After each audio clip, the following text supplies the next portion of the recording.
There we go. And this is Now your it's host- recording. And this is your host, Jordan Poindexter at Saturday Night Live. Was that it? That was all. That's all. That I was have. it, okay. That's all I have. That's all I have.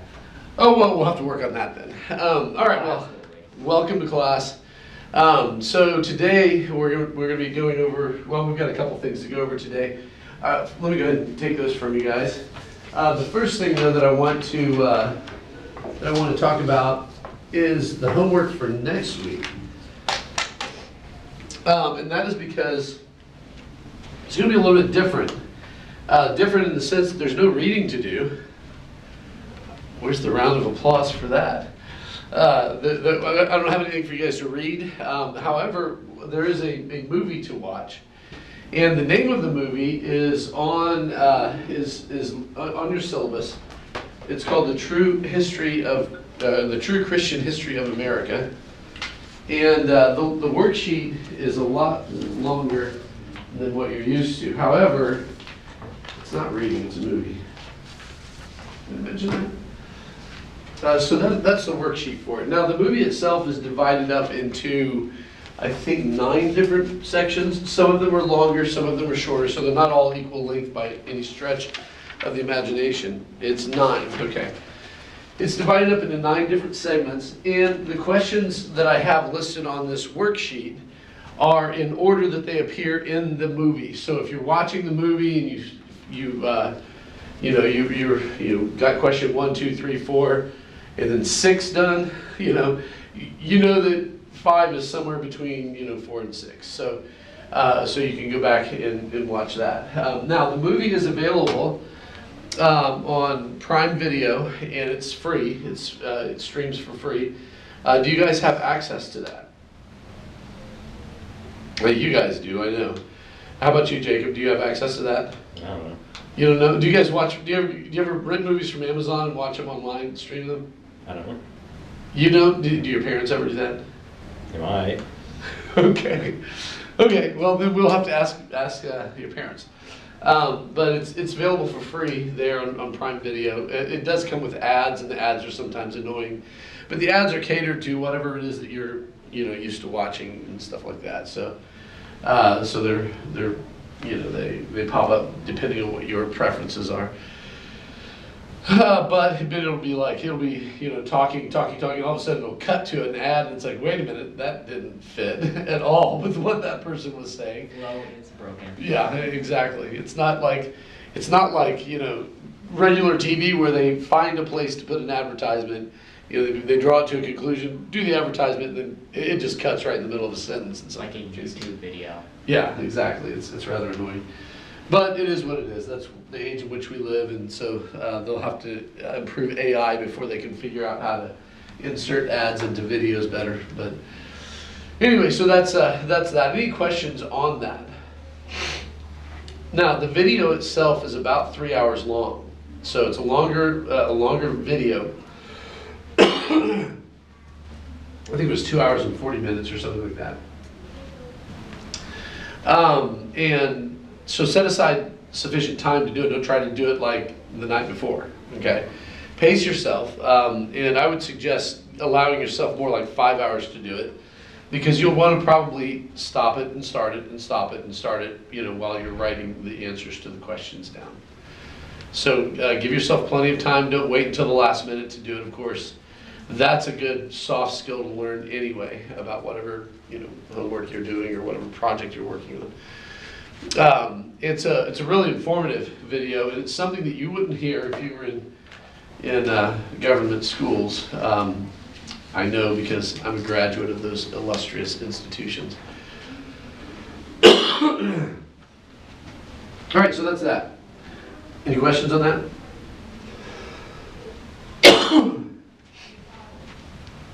Okay, I'm glad that I'm speaking perfectly clearly, I guess.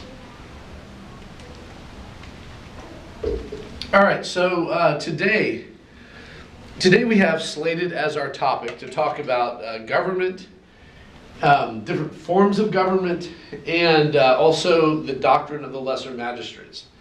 Now, you guys have just finished the book, The Doctrine of Lesser Magistrates, is that correct? You guys finished that? You didn't have to read the appendices, but you did finish that? What did you think about that? The doctrine of the lesser magistrates. Any opinions or any enlightened, newfound understandings? So if I were to ask you, what is the purpose of the government of the state of Indiana, what would you say? What would your answer be on that? Govern Indiana. To govern Indiana. Brilliant. Okay. That's good. But what does that mean exactly? What is the government supposed to do? That's kind of like, what is a cat? Well, a cat is a cat, an animal called a cat. What is the purpose of the government to do in the state of Indiana? How does it function? I mean, we're headed into midterm elections this year, in just about less than 20 days. I don't remember exactly how many days it is now, but in less than 20 days, we'll be headed into the midterm elections. Very important elections. We can either continue the path that we are on currently, or we can elect people who are different and choose to do something different. What do we do? I learned something new a couple days ago. Okay. Is it related to government? Yes, actually. Okay, cool. What'd you learn? Biden is our oldest president. Okay. I did not know that. And it shows. Well, yes. Yeah. I'm Yeah. pretty sure he naps in the Oval Office, so. I mean, I would if I were president. I mean, that Not chair even that looks old. comfy. Yeah, I'd put my feet up on the desk. Play I'm on top of the world. Just like, Just don't let anybody see you doing that, right? Because it'll make the headlines the next day. So, yeah, he is. He's our oldest one, which is, kind of interesting because I remember when, it was between him and Trump. One of the things that they had talked about was that regardless of who gets elected, that person is going to eventually be our oldest president, assuming that they all live to be that old. Which brought about the question, especially for the Democrats, because Democrats kind of bill themselves as the party of young progressive people. It's like, well, yeah, but you now have the honor of having the oldest president ever to hold office, so there's that. But anyway, it is what it is. Yeah, Biden he's an older guy. He's an old guy. old guy. Kudos to him, he's made it that long. Well, yeah, like 78, right? Oh, I don't remember how old he is now. It's in the 70s. It's the 70s, yeah. But yeah, he's an older guy. He seems a little bit older than that, though, honestly. But okay. Well, regarding the doctrine of the lesser magistrates, did you learn anything new? What did you learn?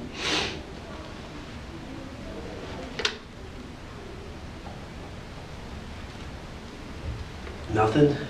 Well, we'll put that off then. Let's talk about governments. We did look at last week at Romans 13, or maybe it was the week before, or session before. Romans 13. Do you recall what Romans 13 says?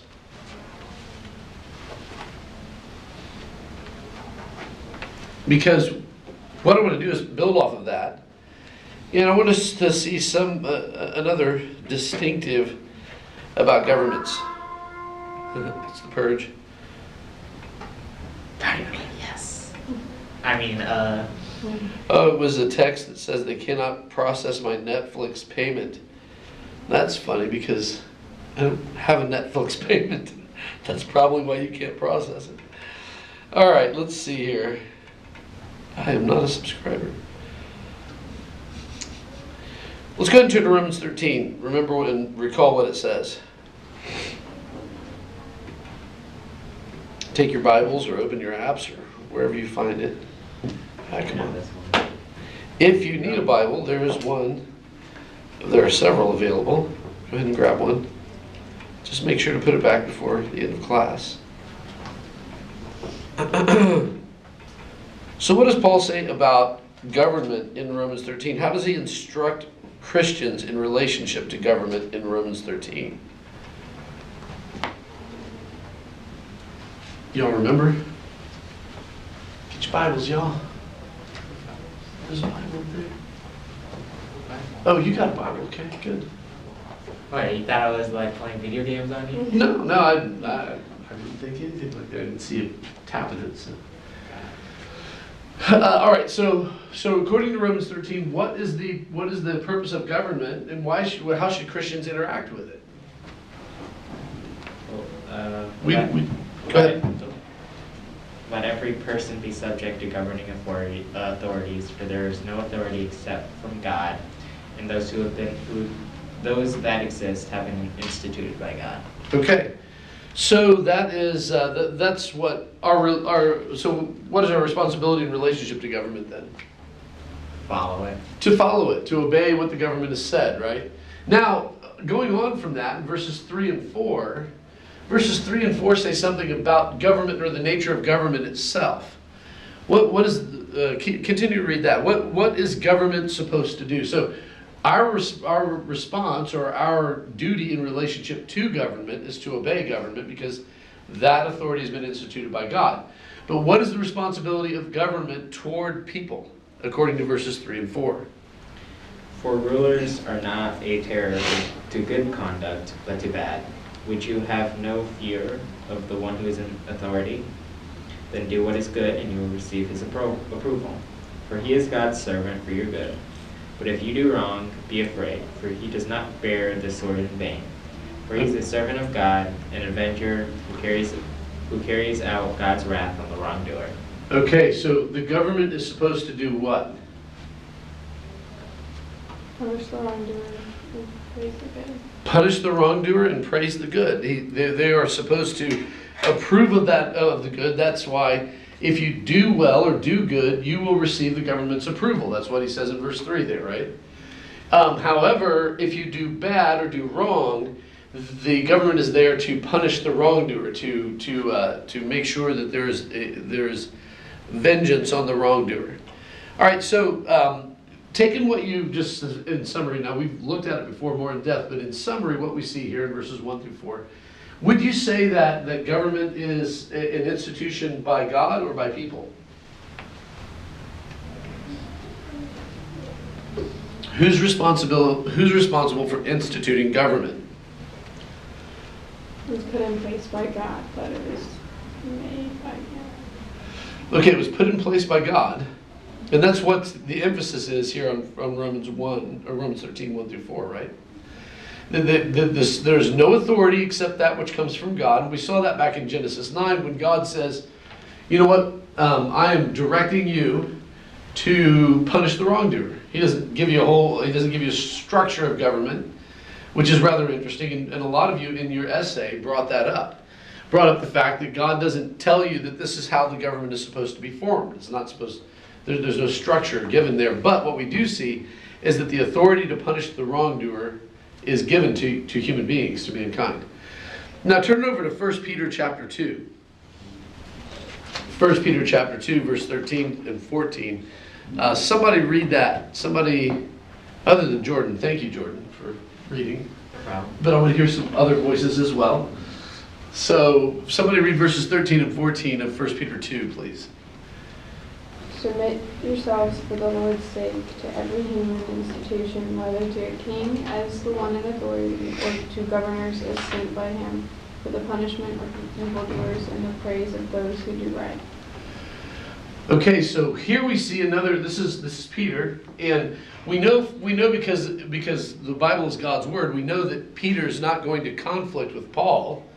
What we do know, though, is he presents a little bit of a different perspective on government, doesn't he? He talks about the emperor, or in your translation, it's mentioned the king, right? And then it talks about governors. So what we see here in 1 Peter is a little bit more about the structure of government, although it's not very detailed at all. It's just a couple verses. But what do we see about who, according to 1 Peter here, who's responsible for government? The human. The human, right? Because in verse 13, what does he call government? Human. He doesn't even refer to it as government. He refers it to as what? Human authority. Human authority or human institution. It is a sort of man-made structure. And so what we see is that Peter says, or Paul says, that the authority comes from God. And what Peter says is that it's a human institution. So which one is it? Is it a divine institution, or is it a human institution? Both. Yeah, it really is both, isn't it? It's both, but then we have to figure out, okay, what elements belong to which origin, right? What elements of government belong to which origin?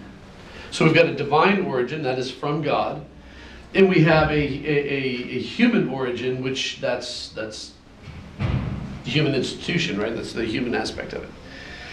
We have both of those. Now, what comes from God in relationship to government? Authority. Authority.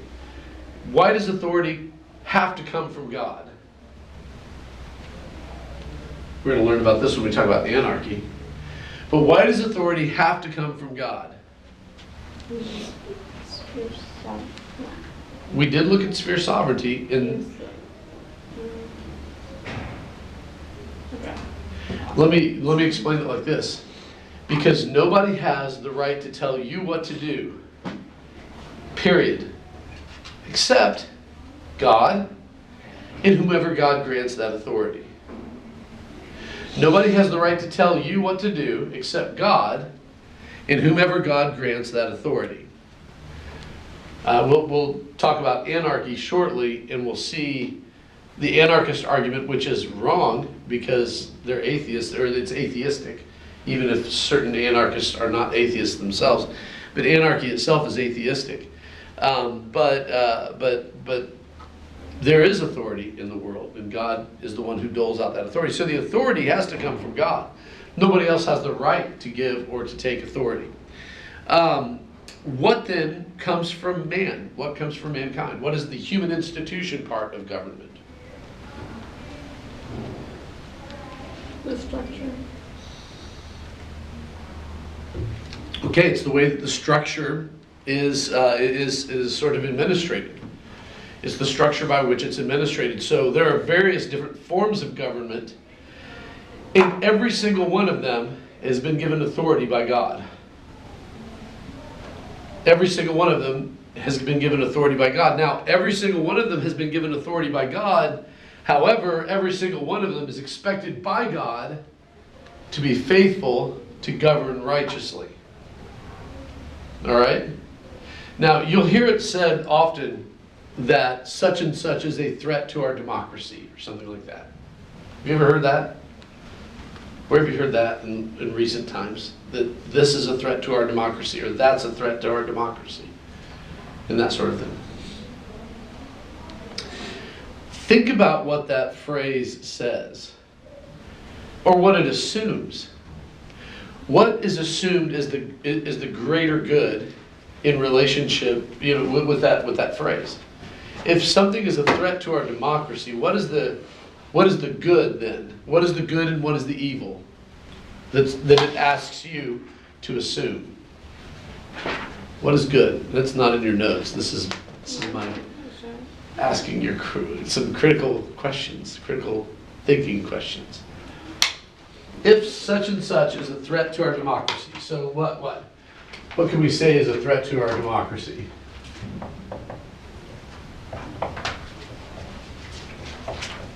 And who might just put stars around the word our, because it's always that.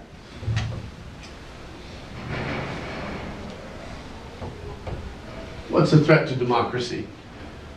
Well, it used to be communism. Okay, let's go with communism.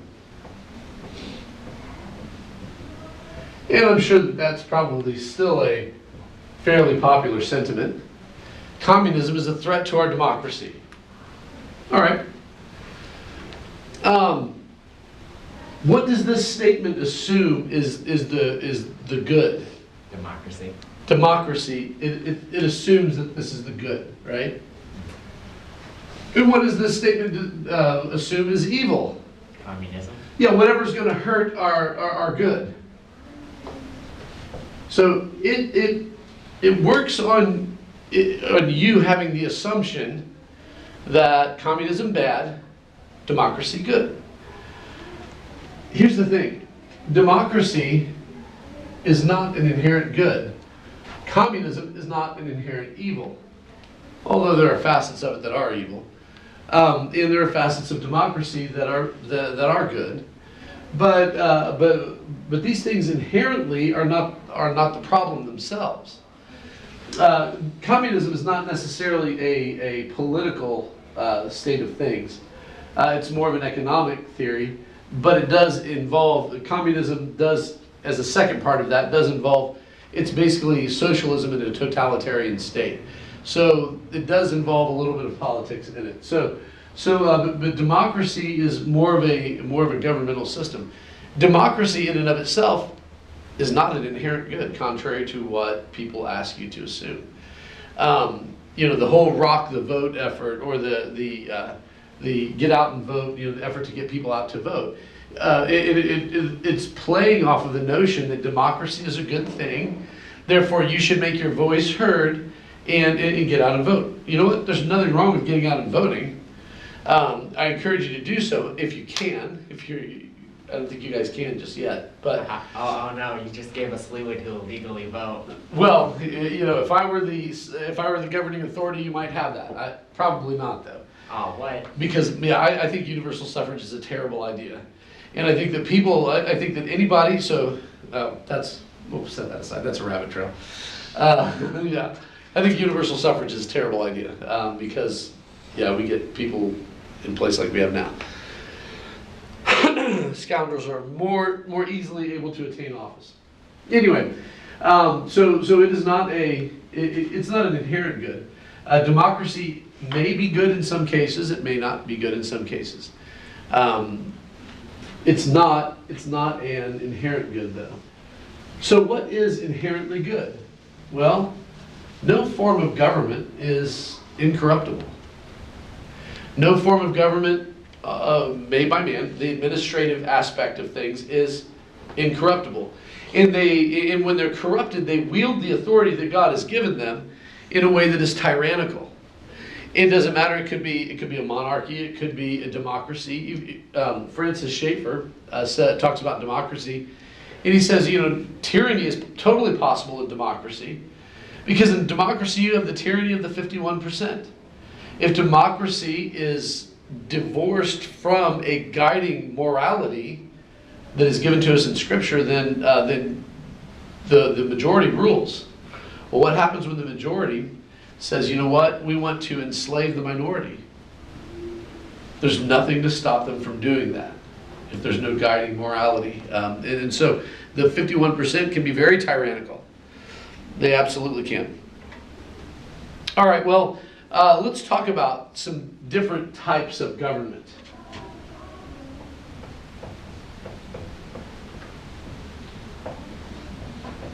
Because what we live under is not the only one. And what we live under is not even the best one. What's the best form of government? What do you think?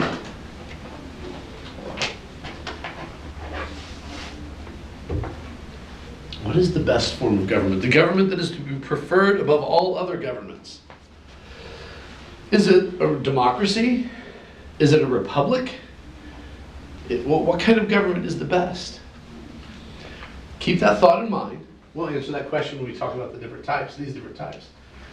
Now, if you look up types of government and you get a list of them on the internet or something like that, you're going to find hundreds of different kinds of government that are nuanced in different ways. We're going to talk about 6 forms of government, and this comes from the philosopher Aristotle. Loosely. And I say loosely because some of the forms he gave a name to have changed in their meaning over the years, so we're going to look at a modified one, especially the term oligarchy. But there is, first of all, and these are, I'm going to categorize them, okay? So the first category is rule by one. And under this category, there are 2 forms of being ruled by one.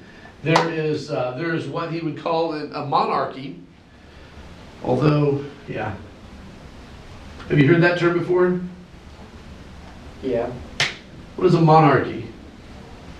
Where they have a king and he's the ruling authority. Okay. Yeah, so this is where a government is ruled by a king. And he's the one to whom all other authority answers, right? Underneath that, we have what might be called a tyranny.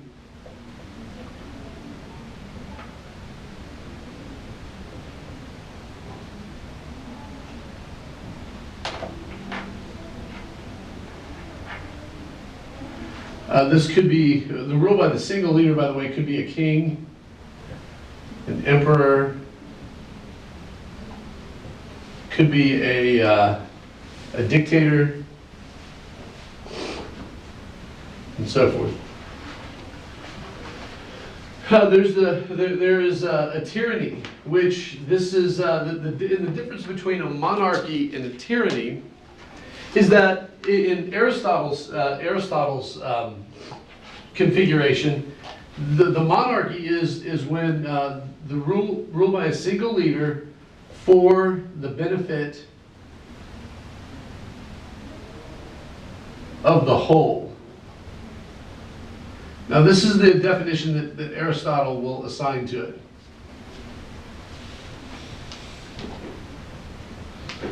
And he says for every one of these forms of government, there is a corrupted form of it. And with the rule by one, he would say that that's the tyrant. This is rule by one.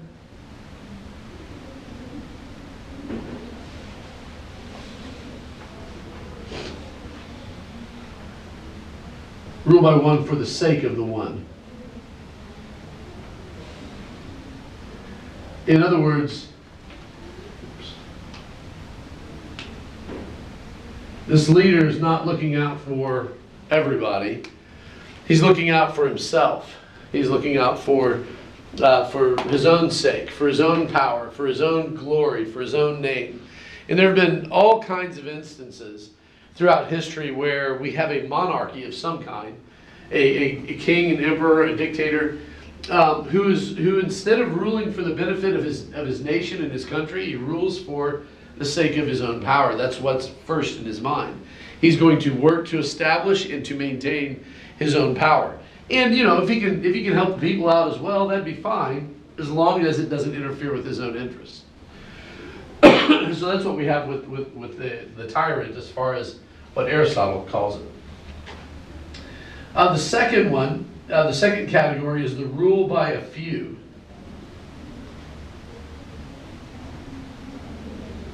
Now this is the term that we use. This is where we use the term oligarchy. That's what it means. Rule of the few. And underneath the oligarchy, you have the legitimate form of oligarchy that Aristotle would talk about, and he calls that an aristocracy.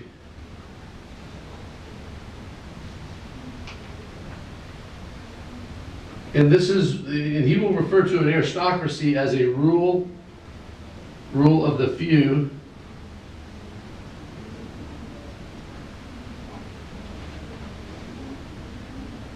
in favor of, or to the benefit of, the whole.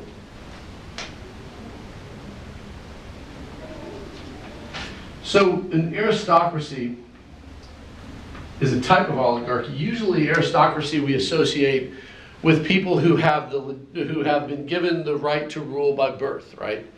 And so we have an aristocracy, a political class that usually is handed down from person to person.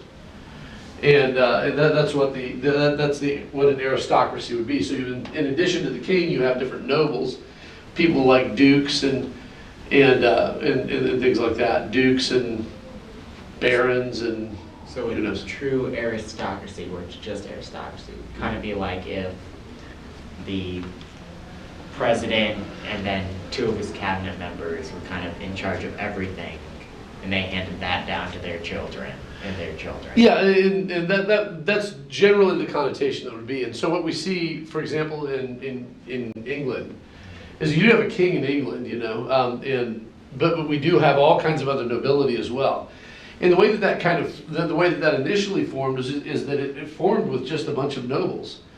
And then they would gather around a king so that king could defend them against, you know, other stronger powers that would come in. The local noble had the ability to raise a military force in his own area, but the king they would all sort of pledge their allegiance to him, and he would unite them all so that they could fight against the common enemy. But yeah, that's an aristocracy. And it's usually inherited by birthright, although not necessarily always. Because in the United States, we have a political class right now. It's not inherited by birth, but I promise you, it's very hard to get into. And if they want to keep you out, they will do that. They will you know, circle up the wagons and keep you out in order to get you out of there. But so there's an aristocracy. But the emphasis of aristocracy as far as Aristotle was concerned was that the people ruled in favor of the whole. In other words, these aristocrats were not just in it for their own benefit. They were in it so that they could benefit the people that they ruled over. That's not always the case in an aristocracy. And there are forms of oligarchy that are a form of aristocracy as well, that are a perversion of it. And the one that he would list, or how he defines it, he calls it he refers to it as an oligarchy, but it's more appropriately referred to as a plutocracy. Have you ever heard of that term before, plutocracy? Okay, this is the rule of the wealthy in favor of the wealthy.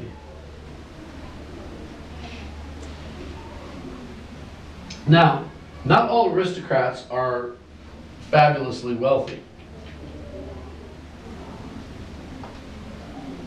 And not everybody who's in the political, who is wealthy is in the political class.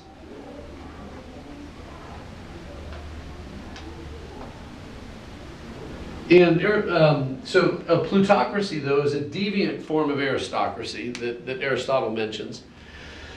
That makes the, you know, puts the wealthy in power, and the wealthy stay in power in order, and they maintain their power, you know, in order to maintain their sort of stranglehold over society.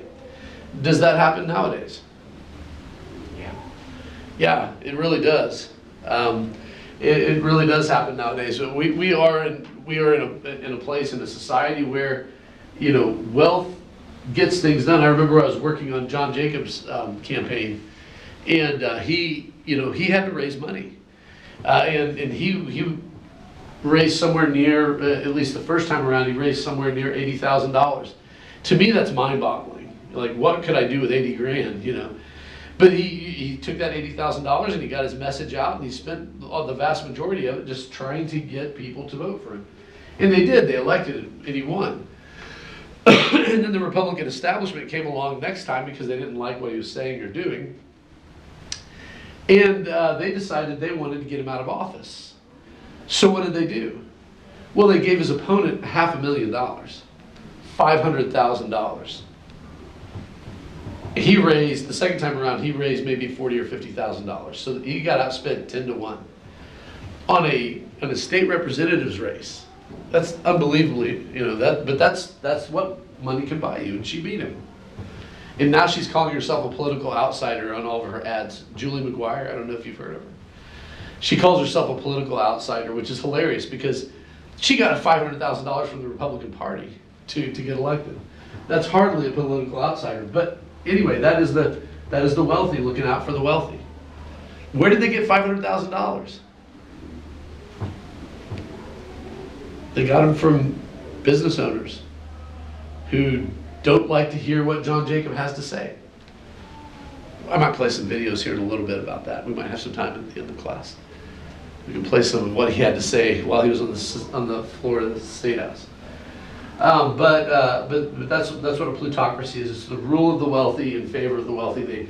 They ascend to their wealth and they maintain their wealth. And the way that they do that is they stay in power to govern how wealth is earned and kept in a society. And that is a plutocracy. And that is a deviant form of oligarchy. The only one that Aristotle mentions, although there are a lot of other deviant forms of oligarchy that we could mention. We might get into a few of those shortly here. But the third category is rule by many.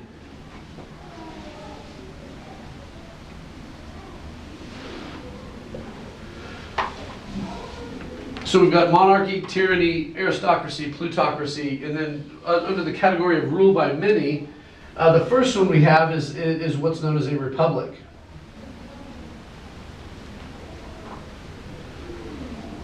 Laws are made, and the people are governed by representatives.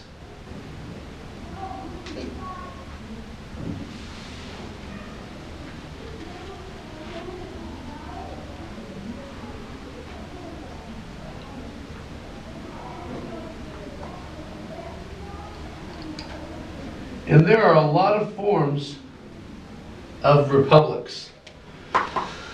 People will talk about the United States as being a republic, and it is, because we elect our representatives, and our representatives go and they make the laws by representing us, right? However, that's not the only form of republic that there is. It's not even the most ancient form of it's more of a more recent development. I don't know if they can see that through there. For example, Rome, ancient Rome. Y'all, have you done ancient Roman history before? That was a republic. Rome initially was a republic before the Caesars came along, and the Republic of the Romans was not something that the Romans got up and they voted for the senators. The senators were an aristocratic class, and the senators went and they went and voted. But their titles were handed down, or they were achieved in some way or another. They were not. They were not elected by the people. not in all cases. There may have been a few cases that was the case. But the senators were, by and large, senators for life, and they would represent you as the people, but they were not accountable to you as the people. How would you like that? If your representatives and your senators and things like that were not accountable to you. I mean, that's ideally the way it's supposed to be in the United States, right? If they start doing really bad stuff, you can just vote them out. But actually, in actuality, what happens is they do really bad stuff, and then they spin it as if it were good, and they fool you into thinking that they're doing something good, and they keep getting reelected. That's actually what happens in the United States now. But what ideally should happen is that the government is accountable to the people. The government is accountable to the people. And but what would you think about if your senator was not accountable to you or anybody else? How's that going to work? But that's the way that republic functioned. But again, Aristotle believes that in a republican form of government, laws are made and people are governed by representatives, again, for the good of the whole. Okay? For the good of everybody. I'm sensing a pattern here. Well, this is what he was trying to get at.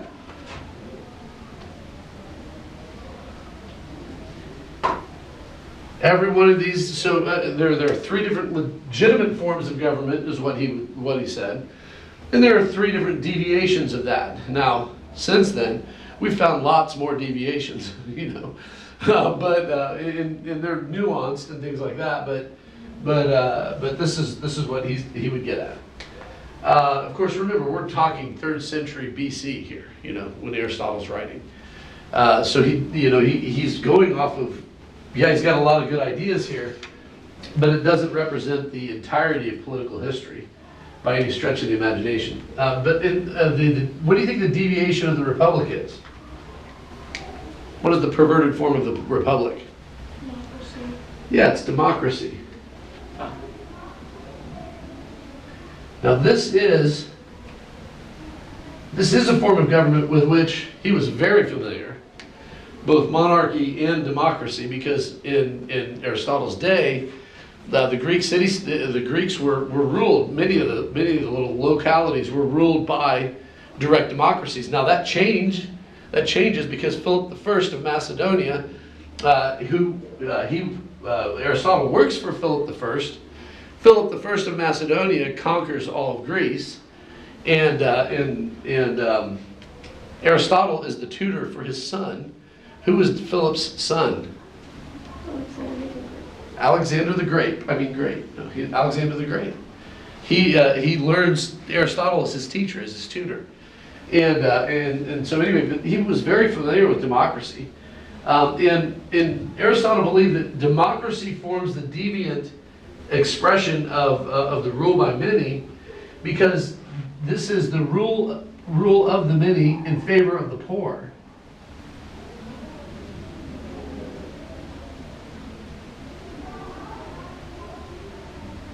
And that's how he phrased it.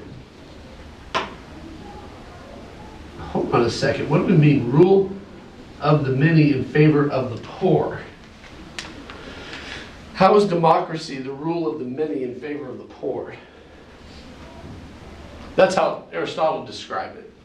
Demos is a Greek word that means the people. Democracy means the rule by the people.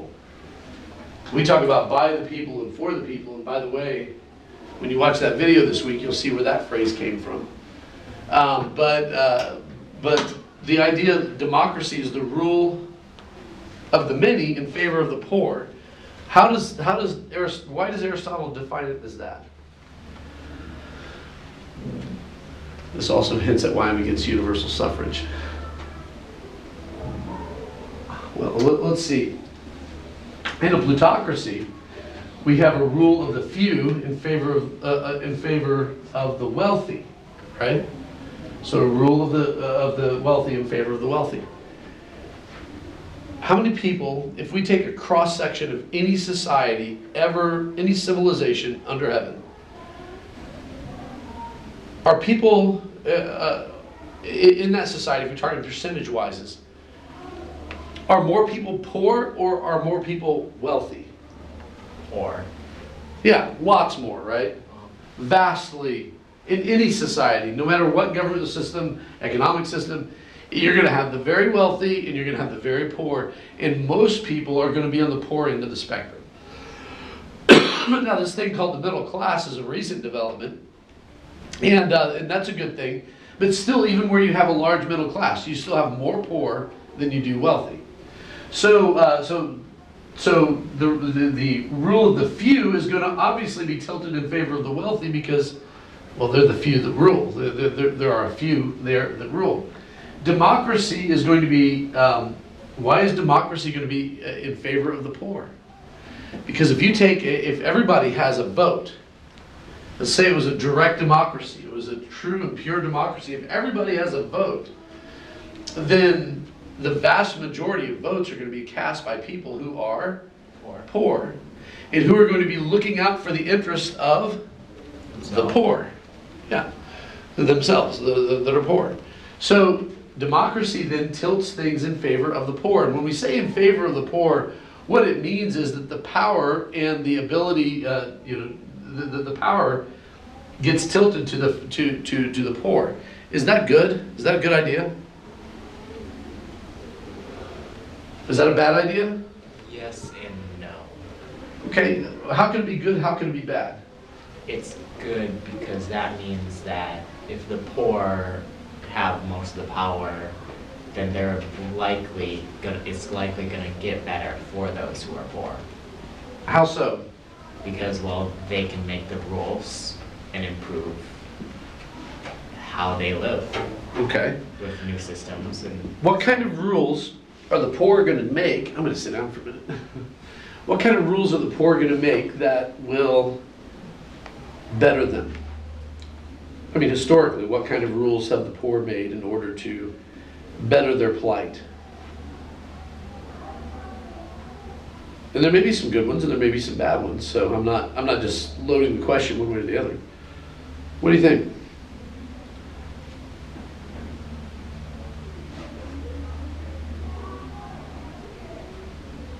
sound out. Anybody? What kind of law would help people who are poor? Something that creates homeless shelters, maybe, or Okay. So, subsistence living, right? So, whether it's homeless shelters, welfare, medical care, cell phones, whatever, maybe public transportation, these kinds of things. Because rarely can they support themselves. Like the bus lines, if they didn't have government funding, they would not be able to support themselves. However, who does the bus benefit the most? It shouldn't benefit me driving downtown, but they got the red line things going through there. The buses are going the opposite direction on the road. It benefits people who don't have a vehicle, right? And why don't people have cars? because they're expensive. Because they can't afford them, yeah. They're gas money, whether it's gas or repairs or buying the car itself or maintaining it, insurance, you name it, They're not cheap. Are they, Rachel? Yeah, so vehicles are not cheap. So a law that subsidizes public transportation helps the poor. Is that a good thing or a bad thing? Good. Why so? Well, it gives the poor a way to get where they need to go, even with their lack of funding. So. Okay. Where do they need to go? Wherever they work would be one thing, or maybe they can go to school, things like that. So there are laws that are put in place that might favor the poor. Things like government education grants. People might see that as favoring the poor. Why? Well, if I can get educated, then ideally I can get a better job. Even if that education is in a trade or something like that, then I can get a better job, and then I can produce more, and that actually ends up helping society more, is what the argument goes. So, that's all well and good. But are there things where ruling in favor of creating laws in favor of the poor actually hurts society as a whole? I was thinking about it, and I guess the best way to phrase it is, if the poor are in power, then you would want to stay poor to stay in power. You'd want to what? Stay poor to stay in power. That would be the logical conclusion, right? Yeah. Assuming that was the case. Of course, we've always come up with ways of giving people a little bit of an extra, even when they're ruling, a little bit of extra. Think about it this way, though. Recently, the Biden administration has said, you know what, we're going to forgive student debt to the tune of $10,000 to $20,000 per borrower. All right, about that. Yeah, is that a good idea? Well, whether it's a good idea or not a good idea, one of the things that you will learn in economics is that there's no free lunch. Somebody has to pay for something if it's going to be paid for. So you cannot consume that which is not produced. So you have to pay for something if you're going to consume it. Somebody has to pay for it. So like I might buy you a Chick-fil-A for lunch. Was that Chick-fil-A for free? No, because I had to pay for it, right? Well, let's say that you walk up to the Chick-fil-A counter and you make your order, they get your order, and you're paying, get ready to pay for it, and realize you don't have your wallet on you, and you say, okay, well, forget about it. And they say, you know what, lunch is on us, and they give you the lunch anyway, because it's Chick-fil-A and they do that sort of thing. So I work at Chick-fil-A and do confirm. Does happen. yeah, I know. You want a free lunch at Chick-fil-A, just forget your wallet. Like, we'll just hand you a sandwich. Sounds good to me. Of course, that's the theft. But is that a free lunch? Did I just get a free lunch because they gave it to me for free? Yes. Well, you got a free lunch. It was free to me, Yeah. but somebody had to pay for it. Now, it may have been Chick-fil-A Corporation, and they may be able to absorb that sort of thing, but somebody had to pay for it. There's no such thing as a free lunch. Somebody has to pay for anything that's going to be consumed. And so when we talk about forgiving student loans, you realize that loan is money that they gave to a student so that student could consume that money. They consumed it on books, on tuition, in many cases on pizza, and things like that. I promise you that happens. Having been a student myself, long time, that happens a lot. Microwavable pizzas. Let's Yeah, go. because like a student, like these guys will get financial aid, right? It'll be a loan or a grant, and they'll spend all their grant money, but then they'll get this loan money, and they'll just take the loan money and spend it on other stuff, you know? And they'll call it room and board, you know, but it's pizza. You're ordering a pizza. You know, that happens. So somebody has to pay for that. So that $20,000 per student is something that they have consumed one way or another. And now they're expecting to not have to produce the wealth that is equivalent to that, to what they've already consumed. So somebody else has to produce that wealth. It has to come from somewhere. There's no free lunch. Somebody's going to pay for it. So if we're doing things like that, then that incentivizes certain kind of behavior, doesn't it?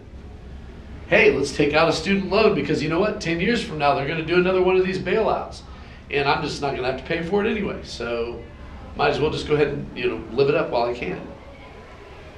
And if we incentivize that kind of behavior, what does that do to people who are working? Guess who pays for that, by the way? People who are working. People who are working. Taxes. Yep. Taxes, and then people who may not be working. Because of inflation, your savings account is worth less, is less value than it was a year ago. Because of 13 to 15% inflation this year. So you're saving your let's say your $100 that you have in your savings account that would have bought you $100 worth of stuff last year only buys you $85 worth of stuff this year. The value has diminished. That value is a way of aligning this whole process. This is an economics class, but understand that if you have laws that are messing with the economic system, you're going to come up with that. And that's why democracy, that is why it's viewed as an aberration or a perversion of the republic. Because the republic is supposed to govern laws for the good of the whole. Democracy singles out a group of people and says, hey, these are the people we want to focus on, the poor people. And so we need to tilt things in favor of the poor. And okay, if you do that, understand, you've got to take it away from somewhere else. There's no consumption without production. So you've got to produce something in order to consume it. So anyway, those are the 6 views that Aristotle highlighted, or 6 forms that he highlighted, and sort of the way that he sees them in relationship to one another. You've got the rule by one with monarchy and tyranny, the rule by a few, aristocracy or plutocracy, and the rule by the many, the republic and the democracy. Those are the forms that he sees. Now we're going to look at I'm going to name a few other ones that are of note and things that people are talking about nowadays as well. But why don't we have somebody go get some snacks and bring them on back in? Why don't you guys go grab some snacks and bring them on in? Everybody go get your own. And Rachel, bring me one too, please. Because I'm going to consume what somebody else has produced.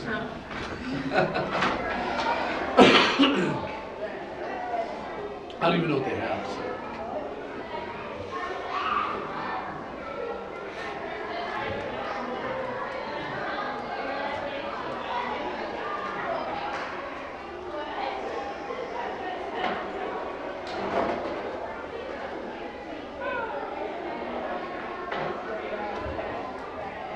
Steady. That was my folder.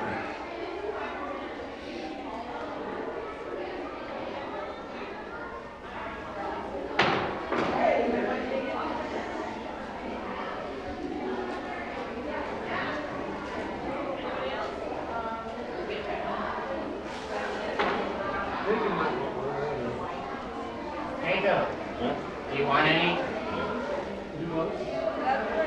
Nah, he doesn't. Jake doesn't want any. He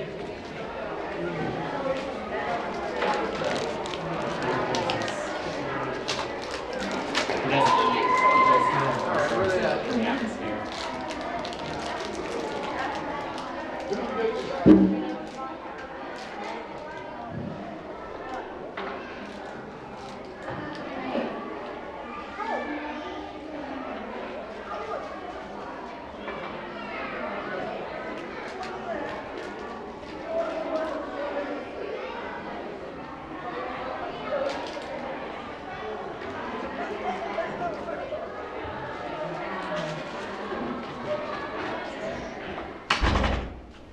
All right.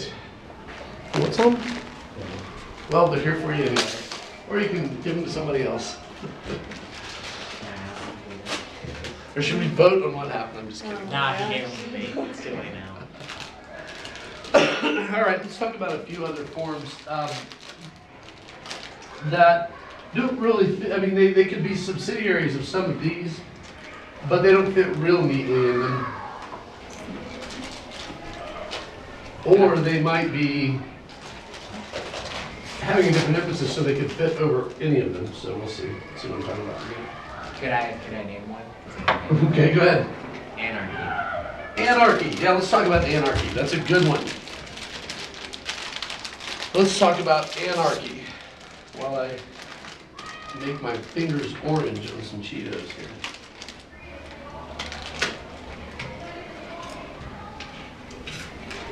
What is anarchy?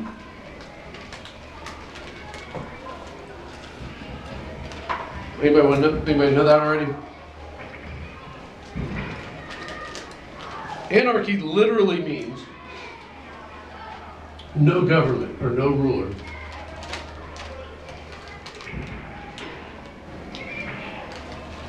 No arche. No government. Now, here's the thing about anarchy. Anarchy, pure anarchy, is literally impossible in the world that God has made. Why do I say that? Because God is the Lord. Yep. There is a Lord.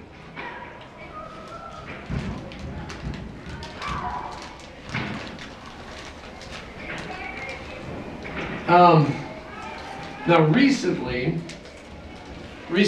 and I say recently, I mean in the last probably 500 years or so, anarchy has become a philosophical worldview. And you've got people on both the left and the right who will talk about anarchy being a good thing. So on the left, you've got like the punk rockers of the 60s, you know, who have this symbol tattooed on their forehead. It's the A with the circle around it. That's too mild of an anarchy symbol. It's more like that. Anybody ever see that? Spray painted on the side of a building or an overpass or something like that. Anarchy. Pretty sure it's because the A cannot be contained. Exactly. That's the whole You've got to be like sloppy about it. You can't be nice and neat and contained. Absolutely not. Yeah. Not So allowed. that's anarchy. So anarchy literally means no ruler, and it's impossible in the world that God has made. But what I would like to do is I want to talk about a philosopher by the name of John Wolfe, who is sort of the culmination of anarchist thought. He's more recent. He's kind of a contemporary, but he tries to justify anarchy philosophically. So literal anarchy is impossible, but there's always the idea of the philosophical, right?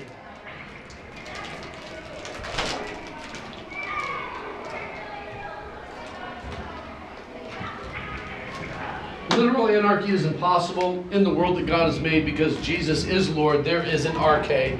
God has given authority to people. So, as Christians, anarchy should be a completely untenable position for us to take. However, like I said, on the left you've got anarchists who are kind of the punk rocker crowd. On the right you've got anarchists who are more of the libertarian mindset. Have you heard of libertarians before? A lot in libertarianism in recent years has been very popular among conservative Christians, although I think it's a mistake for Christians to go that way. And the reason is, well, the reason is based on is what their philosophy is based on. It's a necessary philosophy, but it's not a sufficient philosophy for governing or for economics. But philosophical anarchy is this. It focuses on a distinction